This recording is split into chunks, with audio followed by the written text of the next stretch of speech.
দীর্ঘ 5 বছর পর মিজানুর রহমান আজহারি হুজুর উনি তাফসির ময়দানে নামতেছেন। যেহেতু কক্সবাজার জেলার পেক উপজেলায় উনি কী করতেছেন 5 বছর পরেই প্রথম তাফসির পেশ করবেন। সেই হিসাবে বলতে গেলে এটা আমাদের পেকোবাসীর জন্য গর্বের। আর এটা আমাদের পেকো আজকের দিনটা, আগামীকালের দিনটা আমাদের পেকোবাসীর জন্য একটা ঈদের, আমাদের যেহেতু মুসলিম ধর্মের যেহেতু দুটো ঈদ, এটা আগামীকাল আমাদের বলতে গেলে তৃতীয় ঈদ হবে।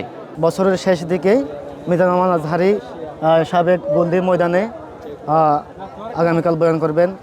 সাথে আরও অনেক দেশ বরেণ্য ওলামায়ে কেরামগণ আসবেন। শায়েখ মিজানুর রহমান আজহারি ওয়াজ শোনার জন্য আমরা দীর্ঘদিন অপেক্ষায় ছিলাম। আলহামদুলিল্লাহ আমাদের সামনে আগামীকাল শেখ মিজানুর রহমান আজহারি আমাদের সামনে আলোচনা পেশ করবেন। তার পাশাপাশি বাংলাদেশ জামাত ইসলামী ঢাকা মহানগরী দক্ষিণের secretary general doctor Mohammad Shafiqul Islam Masud, ওনার মধুর বক্তব্য আমরা শ্রবণ করতে পারবো ইনশাআল্লাহ। দূর দূরান্ত থেকে আসবেন, আশা করি আপনাদের জন্য এখানে ভালো কিছু আমরা সার্ভিস আপনাদের জন্য দেওয়ার চেষ্টা করব।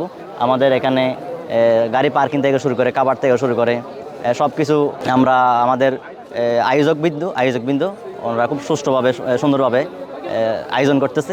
ধন্যবাদ জানাই এই মাহফিলের কান্ডারি জনাব মাওলানা নিয়ামতুল্লাহ নিজামী ভাইকে, হুজুরকে অসংখ্য ধন্যবাদ। এত সারা বাংলাদেশের মানুষ চেয়ে থাকছে, সুনাম করছে, ছড়িয়ে পড়েছে আলহামদুলিল্লাহ। আমরা 1 মাস আগে থেকে এখানে দেখতেছি আলহামদুলিল্লাহ প্যান্ডেল কাজ চলতেছে।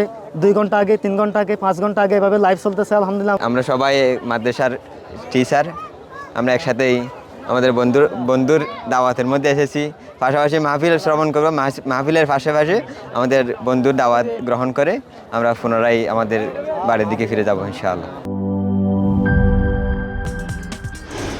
কি boss, vital match, tough opponent, tension? Come on bro, অপোনেন্টকে নিয়ে ভাবার সময় আছে। আসল অলরাউন্ডারের কাজই তো হলো যে কোনো টাফ সিচুয়েশনে টিমকে অলরাউন্ড প্রোটেকশন দেওয়া। জাস্ট লাইক মাই টাইলক্স, যার অ্যান্টিব্যাকটেরিয়াল এজেন্ট টয়লেটের কোনায় কোনায় পৌঁছে 99% জীবাণু ধ্বংস করে, টয়লেটের কঠিন দাগ ও দুর্গন্ধ দূর করে টয়লেটকে রাখে ক্লিন আর সুবাসিত। টাইলক্স টয়লেট ক্লিনার, ক্লিন মানেই টাইলক্স।